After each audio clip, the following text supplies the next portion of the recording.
Hey, everybody, and welcome to Superhero Speak interview series. I'm your host, Dave, and this week I am joined by a past guest who hasn't been on in a long time. This is his first time on our video show. Um, he is the creative mind behind the new Titan comic, Huge Detective, plus many other books, and it's the one and only Adam Rose. How are you, sir?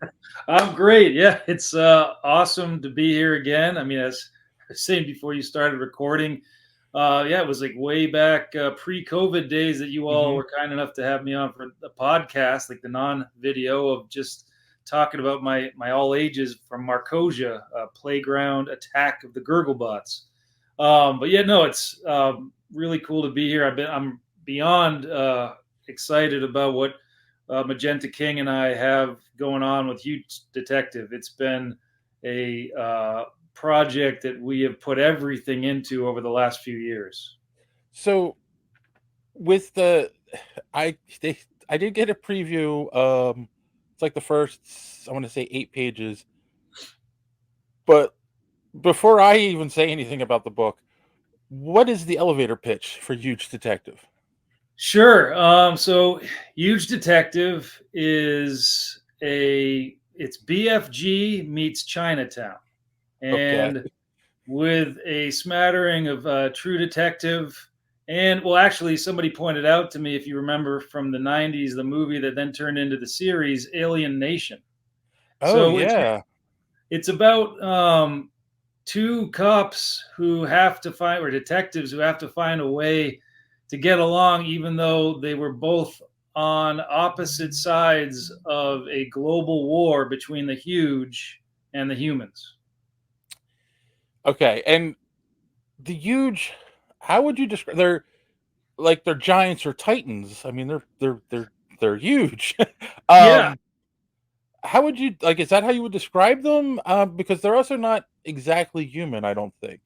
no, that's correct, and yeah, I guess sure. I mean, I'm no stranger to Attack on Titan. Mhm. Um, I think the huge are not human, yet they are humanoid as far as like just arms and legs and whatnot. Right, But right. they are, yeah, the equivalent to skyscrapers in Mm, height. In yes. fact, in some cases, taller. There are fewer of them. They were here long before us, but they've been slumbering under the earth. Something activated them like over 30 years ago, because there is a bit of a backstory there that shows the very rich history and the scars of the Omega event, the war that happened when they reawoken. Reawoken, is that? Is that a word? Uh, Yeah, awoken's a word. Yeah, I'll okay, all take right. it. And after realizing that we all, meaning huge and human, would have a choice between total obliteration of all life or finding a way to get along, we gave them Australia. Right, right, and So, that's about what I've read. Well, I mean, and it's the start of the relationship between the 2 cops is what I've gotten yes. so far. So, Detective Giant and Detective Tamaki Oh, I are, love that, by the way. Giant spelled yeah. Gyant. Like, oh, that was brilliant.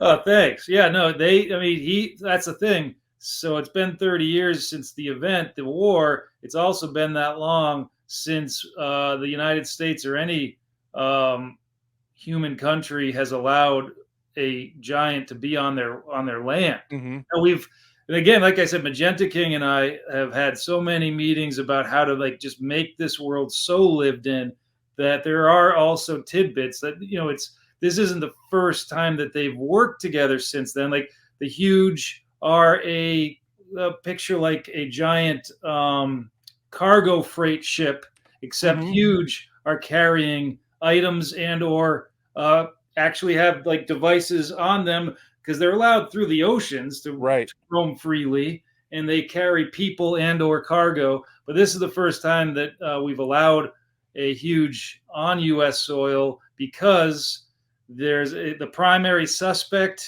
and witness, perhaps, to a murder, an atrociously violent murder, says they will only speak to a huge because they themselves think they are a huge, yet we know right away they're human. Right. And I don't want to give too much away because I did notice that, like, he's in a jail cell talking to them through the window, and it's done in a perspective shot to make him look big. But then when you realize, like, he just has regular skin and all that, like, he's not really a giant, is he? He's No, just, yeah, he's just in a jail I'm cell. glad, and I'm glad you noticed. That's what I'm talking about. Magenta is incredible, and he he is schizophrenic. He Mhm. has he's become infatuated as a kind of a coping mechanism with the huge to a point where he is, well, without spoiling too much, he is convinced he is one. Right. Um, and yes, so that point of view is actually Tamaki understanding, being empathetic towards him, and trying to appease that sensibility, that need to feel larger. Right. And So that's also why he's like, and this is something I totally got from Kids in the Hall. If you remember that show, where yes. I'm squishing your head. Well, I Yes. don't have him, I don't have him saying that. I don't think he was a Kids in the Hall fan, but he is like doing that because it gives him power. Right. Right. Exactly. That was the other thing that made me think, like, oh, he's just doing that perspective trick. Okay. Um, where was the inspiration for this story? I mean, it's I guess I have to give credit to my daughter, who at the time was like, maybe 5 or 6 when the germ of or the seed of this idea came up. Mhm. Bedtime, a lot of times my kids have asked me to tell them a story, and uh, sometimes, I'm just riffing, and I just sometimes something clicks, and there was like a kernel of something in the G-rated story that I started telling her at bedtime in the dark that I immediately had to rush out of the room and write it down, and then I couldn't stop writing, and next thing I knew, I had the entire script for the full 5-issue story, and voila, here we are. Now, this is not for kids. I've Mhm. had a few friends who were like excited about the comic. Oh, could my 10-year-old read this? I don't think most 10-year-olds should read this because it is. Uh, there are moments of horror in it that Yeah. I'd say if you can handle a movie like it, then you're fine. Okay. Yeah, I mean, you're starting off with a gruesome murder, so Yeah, obviously it's not for kids, right? right, Like, right. But I gotta say, I mean, on a separate note, I do feel like kids kind of get the short shrift sometimes. I think we're like a lot of mhm. comic creators are being so much more understanding that you don't write down to them, you write up. Right. Yes. So because but no, I would not say like I think 13 and up though. I think Yeah. with parents' permission, that is. But yeah, so my daughter kind of got me. Oh, I guess we have a visitor here. This is Boss. I hope that's all right. There he is. That's fine with me. I'm waiting um, for my cat to make an appearance, so So yeah, it came from just a little story time with her, and then meeting Magenta, who I met him through his work. Jenny Mhm. Zero, Dark Horse, Oh, yeah. amazing, involving kaiju, involving gigantic beings, um, and I fell in love with his work. And he lives in Brazil. I just kind of reached out to him cold, and he loved the idea and wanted to be my co-creator on it. So he like read through the Cool. scripts, and we just started Zoom meeting like on a regular basis, getting this thing going and going and going. And Cool. I don't know, he has this way of just adding so much depth to each panel, Right. where you just see the lived in qualities of this world that I was mentioning before. We have like this one moment that there are trading cards of huge that are in this world because some kids have like gotten into them, and Mhm. there's this one character, Colonel Mustard Panzer, and there's like this, he's looking at this card, Mhm. and there's just even the card itself looks kind of worn around the edges and broken in, and like graffiti on the Right. walls. I mean, just everything. That's also the remnants of the war between the human and the huge is everywhere, and it's potent. And I think that too, I mean, subconsciously or not, is kind of an allegory for what a lot of us, just anything that brings scars. I mean, I was, I was around for 9/11. I saw the Yeah. plane. So I think I have like kind of a personal connection to like just seeing or just feeling firsthand, like, you're never the same after something Hmm. that Yeah. traumatic. And that's this world. There are like even remnants of huge in the United States and other countries that are now being used as, bridges and whatnot. So it's like, there's a permanence psychologically and physically to what has happened between these two sets of people. Right. Cool. Um, and then how did you guys end up with Titan for this book? Titan. So Duncan there, I cold pitched. Hmm. I went for it with them. I love the books they have. I love, I'm a huge Blade Runner fan. I love Yeah. Doctor Who. I've been reading Jim Zub's Conan the Barbarian and loving that. And I just, yeah, he like got back to me pretty quickly. He's like just on, the concept. He's like, send me some pages. And then I think Magenta just brought us to the finish line of like, yeah, we want to work with you guys. Right. And it's funny because you did say that you just said Blade Runner, Conan, and Doctor Who. Like they Titan has done a lot of great books, but I always think of licensed properties when I think of Titan. Yeah. So an original book, like, yeah, I'm excited for this. Yeah, no, and I mean, I think they're starting to get a few more of those going on. I mean, I've Hmm. seen some cool announcements lately. I wish I could remember them. I'm bad with names sometimes, but I've seen some other things that are percolating. I think and very excited to say too, since we're talking about Titan directly, they just invited me, and I think I'm allowed to say, unless something happens, I'm going to get to go to San Diego and do a signing Ah, that Friday. So the Titan's going to have a nice booth presence there, and I'll be signing that Friday, which is just like a dream come true. that is cool. I Yeah, have yet to actually make it to San Diego. I've been as a just walk around Hmm. person years ago a couple times. It's a marathon. It is not a sprint. Yeah. It's, I mean, I've been to New York plenty of times, but yeah, not to. I haven't been to that. I'm actually Magenta and I are hoping. I don't want to make an announcement here, but we're hoping to work something out for New York. Okay. Yeah. Well, I mean, I'm sure the Titan does New York usually every year too, so I'm Oh, sure they'll have you in. yeah, yeah. I'll talk to Will. Uh, he No, said he's a Will's great. fan. But I got to Uh, give a shout out to Callum. He's been like an editor working with us from mhm. Titan. He's incredible. Very just, I don't know, hands on, and is a great eye. And I just feel like it's always important too. I don't want to skip over DC Hopkins is our letterer. He did Oh the yeah, lettering for me for Corollary, my Source Point Press book or series that turned into a graphic novel like a year and a half ago. He's great. So and he's just been awesome working with. Like he gets how we want the different kind of voices to be seen and recognized through his lettering. I mean that is a key tool in this. And Magenta is doing the coloring himself for I this. was gonna ask, and so is magenta coloring as well? Wow. Yeah, yeah, he is. He's a one man like just kicking butt machine. Do you have a plan for the book? Like, is it a mini series, a continuing, an So ongoing?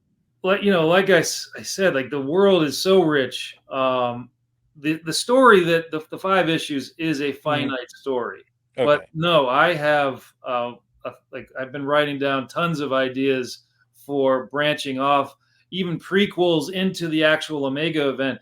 And I don't think this gives anything away. If anything, I'm just excited and proud to say that at the end of each issue, there's going to be like a little one-page case file.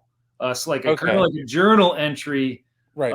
from a few characters, but starting with Giant, Detective Giant, and he's reflecting on moments during the Omega event 30 years ago and what happened for him during the war of it all. So there's definitely a lot I want to mine. I would love to continue with this. But as far as like, would you? You'll be satisfied by the issue from issue 1 to 5 as far as a contained story. Cool. I look forward to this. I like the idea.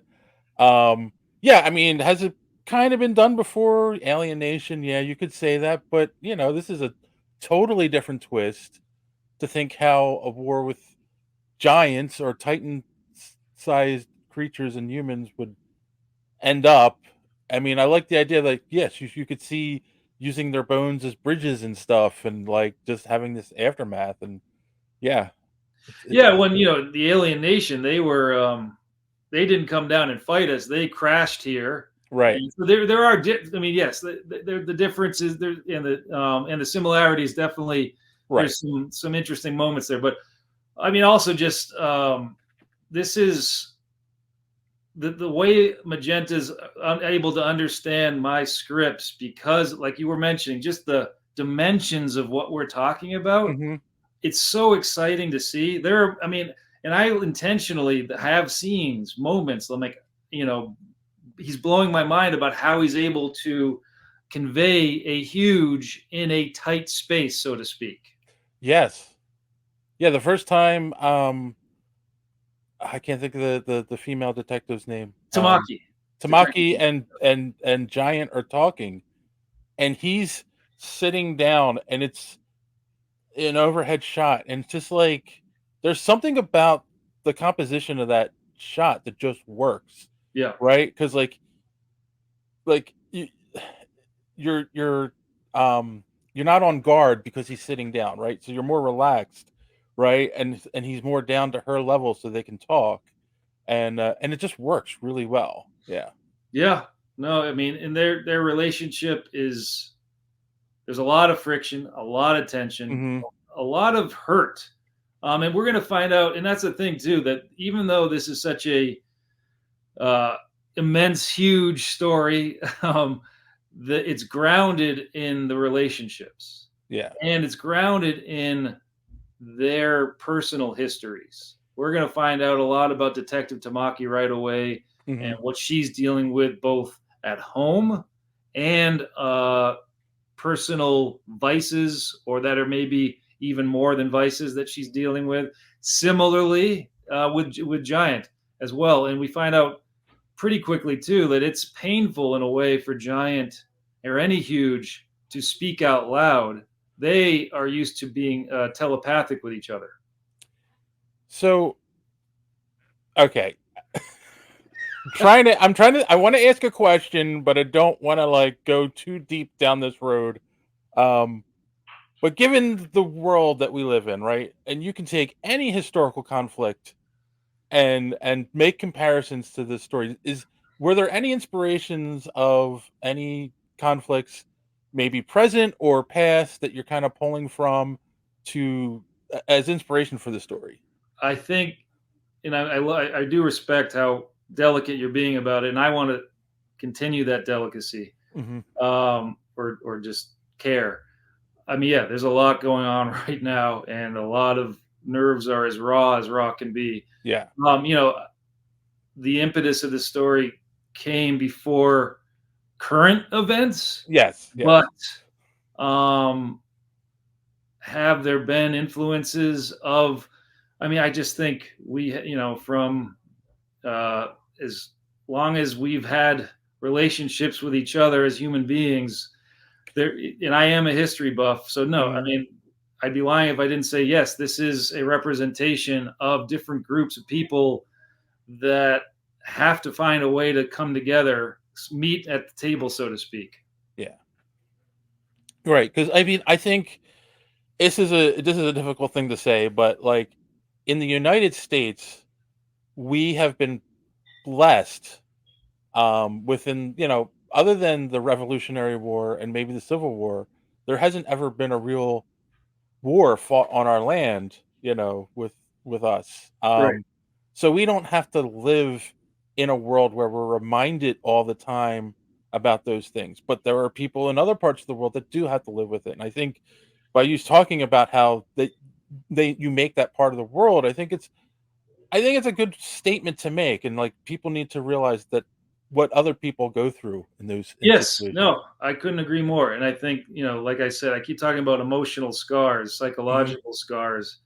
And I think right now we are in a very critical period in history. I think Yes. you and I are just small little dots in it all, but Hmm. I think I am hyper aware of that need for sensitivity and that need for just uh, personally learning how to listen more too, and not Right. not not talk as much. I mean, other than when I get to be on here with you, but just being more aware of Yeah. what's going on out there. I totally agree. We live in a world where, I mean, social media unfortunately gives everyone a voice, in the sense, and a lot of people are talking and no one's listening, and everyone has an opinion about things that are going on, Yeah, and they really don't know what's going on. And maybe we should need to step back, really look at what's going on, and then just figure out how to help, not have an opinion on what's going on. yeah, no, I couldn't agree more. Yeah. No, and I mean, this project has just been like as I said, such a passion project for me, and working with Magenta has been a dream come true. And then on top of that, working with Titan has been amazing. Mhm. Um, and also in the meantime, I'll get to talk more officially about it, but there was an NDA signed, but I also have had the chance to be a comic consultant for an upcoming big movie that involves a comic book character. Uh-huh. That's all. I have to be cryptic at the moment, but it's definitely something I'll let you personally know about when I went later on. But Okay. it's been a lot of awesome deep diving research, and that's, I think, just inspired too, like different, like kind of clicking when I'm reading like comics from the 60s, 70s, and 80s again, and just seeing these frames and panels that just are like, oh my gosh. So the influences are not, I am an avid reader today. Like I have like a giant stack just from last week. I've, Yeah. I've only read like a few. Like I read Minor Threats, which I loved. I'm digging that so much. And what else have I read so far? I think, oh geez, I think my pile's a little bigger than I realized. Um, but then I'm also going down the rabbit hole of like just all kinds of older stuff, and some graphic, like the Daniel Klaus recent, his Patience it blew my mind. I mean, there's just so much good stuff. Oh, Emily yeah. Carroll, her graphic novel, the horror one. I mean, I just what she did in there, it feels like a lucid nightmare. It's amazing. Yeah. Oh, it's one of my favorite things to do is walk along Artist Alley and just grab books, um, of just like, I mean, yes, we're a superhero, centric, podcast, but, every once in a while, you wanna read something that's a little different than Batman or Spider-Man, so Right, right. No, I mean, but fucking superheroes, I think they're alright, I can edit that yeah. out. So, I don't know what happened, it just locked up for a second. Um, but, that's uh yeah, maybe the but yeah, humidity in Philly. yeah, it might be. Um, alright, well, along the lines of other comic books, do you have anything else coming out or that's out that people should be looking for? Yeah, well, I do. I mean, corollaries out for like a over points. And no, but I do have a new thing that I'm cooking up that's almost ready to kind of get out to some people and see what they think of it. And then Magenta and I just have a couple of big things that we're gonna hopefully get started on once Huge is fully rolled out. So yeah, I do have a lot more going on, a lot more written, and a lot more uh, hopefully exciting collaborations to talk about, but nothing immediate as far as beyond Huge Right. Detective. I mean, in the next Okay. year, yes, definitely. So things are going really well with Magenta. So see a good partnership going forward with him on other things? Yeah. Oh yeah, I do. I Cool. mean, we are co-creators on this. Like I couldn't do this without. I mean, he gets this world so well. Hmm. Yeah, we've talked about a couple of future things that I want to work on, or we want to work on together. Cool. And in the meantime, he's such an attention to detail person that he's still like adding little things to like the case files in the background for them and whatnot. So Cool. yeah, I mean, at our peak, we were checking in via Zoom like once a week almost for a long time there, which, in the past I haven't had the luxury of being this hands-on and collaborating with the artist this much. So it's been really cool to just have these kind of sessions with him and see like what he's doing on the page and what else is maybe something we could bring in from the scripts. Cool. So, just want to make sure I remember to say this. August 7th, the first issue Yeah, hits the stores. Okay. And yeah, and is it going to? that's the other thing. Like that, it blew my mind that we were on the cover of the previews catalog. Hmm. That was beyond a thrill, and also just who Titan has been able to get for the variant covers is just an incredible list of guys. And I think it's not a spoiler, but Paul Pope is like working on a variant that he's almost done with that I saw a sketch of that's going to be amazing. Cool. Cool. So I wanted to also put that out there. If you don't know if your shop's going to have it or not, make sure you go in and say, hey, here, order this for me, and it'll be out there August 7th. And is it going to be monthly, bi-monthly? It's going to be monthly. Okay. Yeah, I know like in these days in the world of paper shortages and shipping challenges and whatnot, but knock on some wood, which I have right here. I am superstitious at times. It is going to be monthly. Yeah. Cool. Awesome. And then Yeah. it's going to be collected into a trade. And I'm hoping to have some real exciting news about somebody who I really admired writing a cool introduction for the collected edition. Ah, all right. Well, we'll have you back when that's coming out, and you can reveal who it is then. How's that? That would be amazing. Yeah, and I'll get to talk about this movie I've been working on, which I think I'm pretty darn sure you'll have a lot of questions about. I'm sure I will. Cool. So the most important question that we always ask in these interviews is, where can people find you online? Yeah, that's a great question. I mean, there's so many sources now, and I don't want to be long-winded here, but as far as like, we could have a whole conversation about the threat that AI has on original artists. So I am supporting every artist that's going over to Kara, I believe is what it's called. I Oh I, yeah. I hope that's more than a band-aid and it does something, but currently I am on Instagram at Shazam Cap. I don't ask me why I came up with that name years ago, but I did. And I'm on Twitter at Adam Rose, or no, it's at X. My gosh, at Adam Rose 74. Hmm. And I'm still, there's Facebook, me, Adam Harry Rose. Cool. All right. And then the question that we normally like to wrap up on is, how do you measure success? Loving what you're doing. Yeah. Loving what you're doing. And I love writing comics. It's like every morning I start my day by writing. I get up painfully early to do so, but it's everything as far as what keeps the engines running. Cool. Good answer. That's my answer usually. As long as I'm happy with what I'm doing, or I get to talk to great people like you and I enjoy it, Likewise. it's always a No, it was an great day. honor just to get to be on here with you again. Like it feels like a beautiful circle because I think it was like 7 years I ago. think so. Yes. The world was a much different place then. Yeah. All right. Well, thank you, Adam, for joining us this week, and for everyone watching.